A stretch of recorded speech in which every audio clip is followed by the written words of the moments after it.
अस्सलाम वालेकुम।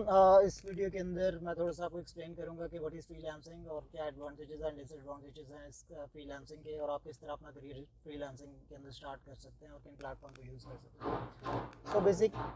बेसिकली इसके अंदर मल्टीपल प्लेटफॉर्म्स आप यूज़ कर सकते हैं और मल्टीपल प्लेटफॉर्म को यूज़ करते हुए डिफरेंट प्रोजेक्ट्स और जॉब्स कर सकते हैं। उसके अंदर नॉर्मली जो आपकी major platforms are considered as Upwork and fibre.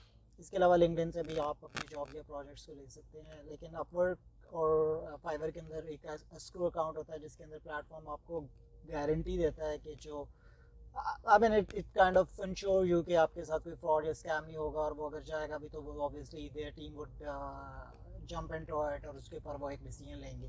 सो उसके अंदर नॉर्मली एम्प्लॉयर एंड एम्प्लॉय दोनों सिक्योर होते हैं, so there are likely very less chances of fraud in that. However LinkedIn क्योंकि एक ओपन प्लेटफॉर्म है, उसके ऊपर उस तरह की सिक्योरिटी आपको नहीं मिलती, and normally people get paid out of the platform, और उसके अंदर आप जो भी टर्म सेट करते हैं उसके अकॉर्डिंगली जो है वो पेमेंट हो जाती है।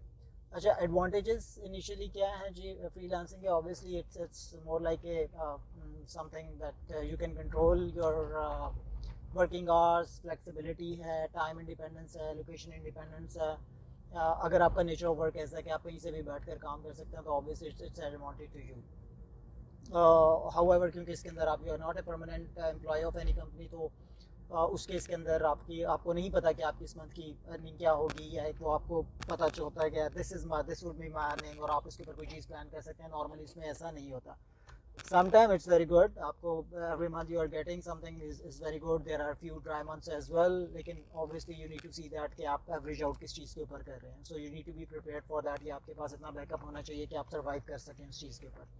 So if you are jumping into freelancing, you need to make sure that this thing needs to be in your mind कि इसके अंदर ये वाले issues या इस तरह की चीज़ें हो सकती हैं कि there would not be obviously a fixed salary. इसके अंदर you get a project और the specific task आप उसके ऊपर डिलीवर करते हैं and you get paid for that. इसके अंदर obviously एक वो लॉन्ग टर्म नहीं होता until जो एम्प्लॉयर होता है या जो जॉब पोस्ट कर रहा होता है वो कहता है कि जी मुझे रिपीटेडली काम चाहिए, तो then it's something that is coming every month या every week या जिस तरह भी आप उसके ऊपर काम कर देते हैं, जो भी फ्रीक्वेंसी होती है। However if it's one time तो obviously आपने काम किया, you get paid for that and you move to the some other projects. Or maybe if you are not getting the job because the market is getting saturated, आपकी profile strong नहीं है, तो obviously it will be tough for you to get more jobs. So उसके अंदर आपको compete करना होता है।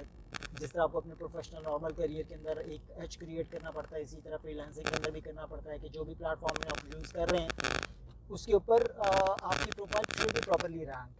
अगर वो नहीं होगी, उसमें कीवर्ड्स की रेलेवेंट कीवर्ड्स की स्टफिंग नहीं होगी, तो obviously that would be tough for you to get that benefit कि आपको एज क्रिएट करें आप बाकी फ्रीलांसर्स के ऊपर। तो एक तो मैंने आपको बता दिया कि इसके अंदर आपको कोई फिक्स इसके अंदर इनकम नहीं होती। You can earn as much as you want to, कि आपकी फ्लेक्सिबिलिटी है या किस किस्म के आपके प्रोजेक्ट्स हैं या किस किस्म का आपका स्किल सेट है। हाउएवर अगर आप if you are a monthly salaried person तो उसके अंदर यू नो कि यार मुझे इतना मंथ, इस मंथ के बाद मुझे इतनी सैलरी मिल जाएगी, लेकिन इसके अंदर you have an opportunity to increase your income as well, so that's advantage.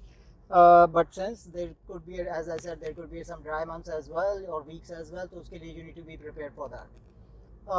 And obviously once you are jumping into it, तो obviously उसके अंदर आपको you need to see that कि आपका जो skill set है वो किस तरह आपको help कर सकता है इंडस्ट्री के अंदर, या इस तरह की skill set के कितने लोग अवेलेबल हैं.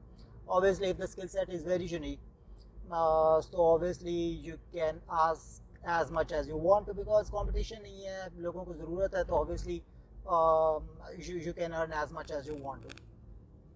So the few things are in your control. So basically these are some of the advantages of the freelancing and disadvantages of freelancing. So if you're jumping into it, you need to make sure that you need to be prepared for this as well, because it's not easy thing, because it takes time to build your profile. Maybe it can take up to 6 months or maybe a year as well.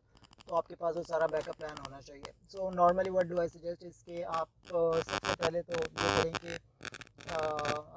अगर आप इसके अंदर jump in करना चाह रहे हैं, so build your career in parallel to your professional career, कि आप काम करते जाएं साथ साथ. अगर if you are working somewhere, so फिर उसके ऊपर ये होगा कि आप उसके ऊपर काम करते रहें, and then once it's done so फिर आप इन पैरेलल जो है वो दूसरे के ऊपर आप स्विच कर लें या 100% उसके ऊपर रिलाई करना शुरू कर दें, एंड इफ़ नॉट तो फिर आई वुड से इसके एकदम जंप इन ना करें for the beginners. So yeah, that's it. I'm sure that this video would help you to take a decision on that if you are jumping into the freelancing. Okay, meanwhile, if you have any question, you can reach out to me and I'll glad to respond to you that. All right, thank you. Take care. Bye bye.